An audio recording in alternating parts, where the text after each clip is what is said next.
건강보험 가입자 자격이 상실돼서 건강보험 혜택을 받을 수가 없어요. 그리고 주소가 없으니까 당연히 등본도 안 나오고 초본도 안 나오고, 주소가 없으니까 여권도 안 나오고요. 그리고 주소지가 없으니까 이제 계좌도 개설이 안 되고, 그런 이제 불이익이 있어요.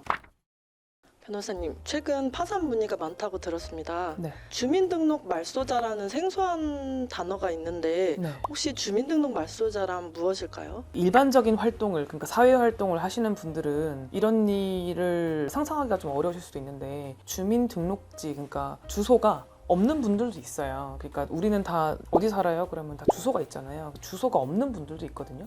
그래서 일정 주소가 없는 분들은 등록된 주소가 없기 때문에 마지막 주소지가 없어지는 거죠. 그러면은 어디 사는지를 모르니까 나라에서는 어딘가 뭐 임시로 어디에 있다라고 이렇게 딱 임의로 찍어줄 수가 없잖아요. 한번 그 사람의 주소를 말소하고 나면은 이 사람이 자발적으로 어딘가 등록하지 않는 이상 이 사람은 주소가 없는 사람이 되는 거예요.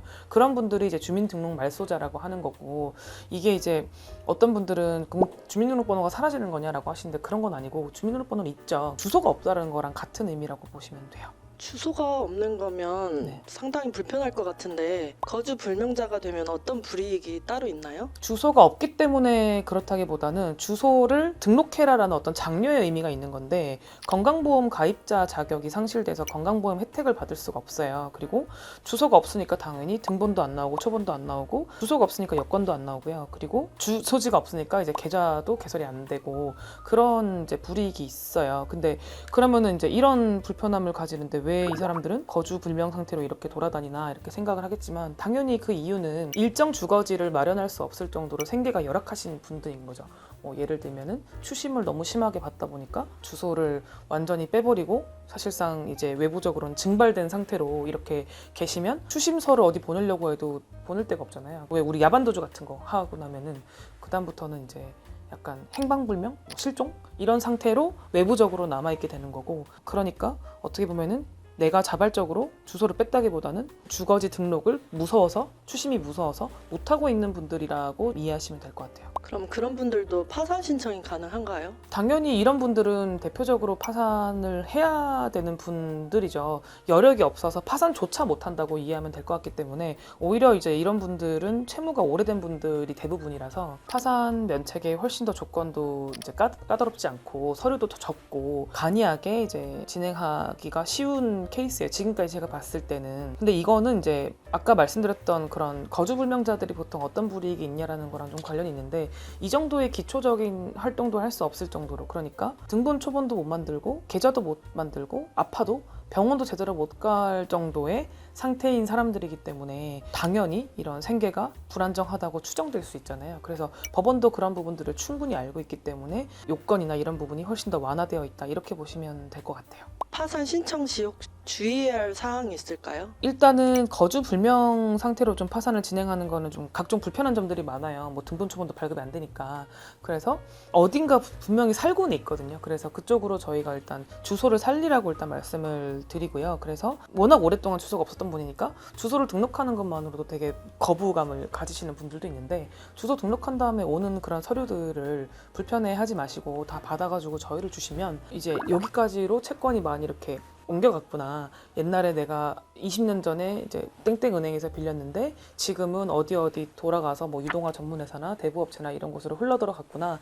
그러면은 이제 우리가 채권을 추적하기에도 훨씬 쉽고 하니까 그런 거를 너무 두려워하지 않으셔도 된다라고 말씀을 드리고 싶고, 그리고 또 한 가지는 아까 제가 이런 분들은 좀 더 쉽다라고 말씀을 드렸잖아요. 그래서 법원에서는 거의 이런 부분은 100%까지라고 제가 좀 말씀드리긴 그렇고 99.9%는 파산 면책이 거의 나오는 분들이라서 좀 하루빨리 이런 불필요한 추심에서 벗어나시는 게 좋을 것 같다고 말씀을 좀 드리고 싶어요. 변호사님이 직접 주민등록 말소자분 신청하신 사례가 있을까요? 거의 대부분이 이제 되신 분들이니까, 이제 우리 IMF 때 있잖아요. IMF가 97년도니까 지금 거의 25년, 6년 뭐 이렇게 됐잖아요. 그래서 근 30년간 이 채무가 해결되지 않은 분들이 아직도 있어요. 그래서 제가 이제 작년 5월경에 IMF 때 갑자기 이제 실직을 하셔가지고 그때부터 채무가 연체돼서 지금까지 해결을 못하신 이제 분이 있었는데, 이분이 약간 이게 잘못된 정보긴 한데 한 2년 전에 이제는 채무가 다 사라졌겠다 이렇게 이제 판단을 하시고 거주지를 등록을 하신 거예요. 파산 면책이나 이런 적극적인 절차를 진행하지 않고. 근데 채무가 아무리 오래되었다고 하더라도 저희가 이제 소멸시효 영상에서도 한번 설명드리긴 했는데 압류나 가압류나 이런 것들을 해두게 되면은 그때부터는 치유가 중단되기 때문에 채무가 면책이 되지 않아요. 그래서 20년, 30년 계속 살아있을 수도 있는 거거든요. 그래서 이분도 그런 케이스였기 때문에 딱 주소를 등록하자마자 막 추심이 시작이 되는 거예요. 그래서 이분이 이제 안 되겠다라고 더 이상 이렇게 살 수 없다라고 생각을 하셔가지고 이제 파산 면책을 저희와 함께 준비를 했는데요. 그래서 이제 무사히 당연히 이제 면책을 받으셨던 분이고 이게 되게 특이한 케이스라는 게 아니라 이런 케이스는 너무 많거든요. 그러니까 이제 내가 뭐 주소도 없이 이렇게 살아왔고 또 나는 뭐 내가 내 주제에 무슨 파산이야, 내가 무슨 뭐 앞으로 살 날이 얼마나 남았다고 면책이야 이렇게 이제 생각하시겠지만 우리 사회가 자본주의 사회잖아요. 신분상의 이런 불이익을 입을 때는 사실상 기본권을 보장받지 못하는 상태이기 때문에 일반적인 우리가 상식적으로 알고 있는 이런 생활들이 거의 좀 잘 안 된다고 보시면 되거든요. 그리고 또 이런 분들의 특징이 또 많이 아프세요. 그러니까 실질적인 의료보험 혜택을 받는다기보다는 이제 좀 불편해도 참고 아파도 참고 좀 이렇게 사시는 분들이 많단 말이에요. 그래서 한번 조금 결단을 내리셔가지고 한번 정리하시는 절차가 필요하겠다. 결자 해지의 마음으로 좀 풀어보셔라 라는 말씀을 좀 드리고 싶습니다.